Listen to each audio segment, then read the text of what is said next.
ছাগল সারাদিন যে খায় ছাগল কে আর পোষা যায় মুকুল ভাই? কাকা আসসালামু আলাইকুম। ওয়ালাইকুম আসসালাম। ভাই ছাগল কে আর মানসি পোষে?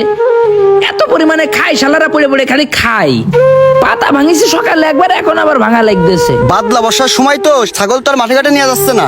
হ্যাঁ, সারাদিন খালি খাচ্ছে।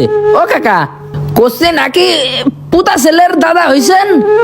হ্যাঁ, পুতা ছেলের দাদা তো হইছি। মুকুল, যে কথা তোরে করছিলাম ও তো মাঝখান থেকে ফসাং করে ঢুকে পড়েছে। তুই তো জানিস আমার বড় ছেলের কোনো ছেলে পিলে হচ্ছিল না। অনেক চেষ্টা তদবিরের পর একটা পুতা ছেলে হয়েছে। এখন গ্রামের সব লোক মিষ্টি খাতে যাচ্ছে। মিষ্টি খাওয়ালেই তো আমি খাওয়াতে পারি, 2-4 মন খাওয়াতে পারি, কিন্তু আমি যাচ্ছি আরো বড় কিছু করতে। কি করা যায় কদিনে? যেহেতু গ্রামে তোমার একটা মান সম্মান আছে, লোক সমাজে মেশো, সেক্ষেত্রে তুমি যদি মান সম্মানত করা কাজ করতে চাও, তাহলে একটা গরু মাইরে গ্রামে সব লোক দাওয়াত দিয়ে যদি সবাই একটু ভালো মন্দ খাওয়াই দেওয়া হয়, সেক্ষেত্রে চাচা তোমার মান সম্মান বেড়ে আটু পড়ে যাবে। তুই ঠিক কথাই কইছিস। একটা গরু কেন, দরকার হলে 3টে গরু মাইরে খাওয়াই দেবো। ও চাচা, ভুলু হয়ে কাজ করেন না। ভাইয়ের তো ছেলে হইতো না, আল্লাহ দিত না, এখন আল্লাহ দেশে বংশ প্রদীপ জ্বালানোর জন্য একটা সোনার টুকরো দেশে। এদের জন্যই এত মাতামাতি করার দরকার নেই। বাচ্চা কাচ্চা হলি অনেক খরচ। আমার বুর বাচ্চা হইলো তো, সে ডাক্তারের পিছনে দৌড়তে দৌড়তে কত টাকা খরচ চলে গেল। তার জন্য করছি, টাকা পয়সা ফাও খরচ করেন না, আল্লাহ বিল্লাহ করেন। বাচ্চা কাচ্চা ডাক্তার দিয়ে, পড়াশোনা দিয়ে, ফিউচারের পিছনে প্রচুর টাকা খরচ আছে।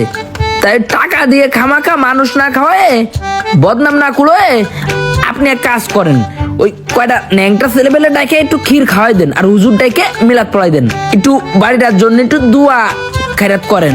এটাই ভালো হবে আমি মনে করি। দেখেছিস ও স্বভাব আসছে কথার মধ্যে ঢুকে আমারে অন্যরকম ফর্মুলায় নিয়ে চলে যাওয়া। তুই আর আমি মিলে যে একটা সিদ্ধান্ত নিলাম, দেখ ওর অবস্থা দেখ, বামার ঠেলে দেবে। চাচা, ও তো ছোট মানুষ, ও গমের কি বোঝে? ও পানি খায় পানি মতে। ও কয়টা লোকের সাথে মেশে, ও তো লোক সমাজে মেশে না। ওর কথায় কোনো কান দেওয়া যাবে না। আপনি যে সিদ্ধান্ত নেছেন, 2টো গরু মাইরে পুরো গ্রামের লোক ডেকে নিয়ে এসে খাওয়াই দেন। ও মুকুল ভাই, উনি আমার আপন চাচা, সে আমার আব্বার ভাই, রক্তের মানুষ। আমি তার ভালো চাচ্ছি। আপনি যে যুক্তিটা দিচ্ছেন ওটা সঠিক না, বুঝতে পারিছেন? চাচা, আপনার এই ভাইপোটা রাস্তাঘাটে মাইর খাবে, ও প্রচুর বেশি বোঝে। আরে কি করছিস তোরা? আমার আবার কিসের ভাইপো? এ শখ দোস্ত, কি? তোদের বাড়ির পাশে যে চঞ্চল ভাই, হ্যাঁ। ভাবি তো মোটের পরে ছেলে পেলেই হইতো না। ভাবি এই কবিরাজ বাড়ি যাইতো, ওই কবিরাজ বাড়ি যাইতো, এখন ছেলে পেলে হইলো কি করে? তোর ভাবি তুই যে খবর নিকেন কি করে ছেলে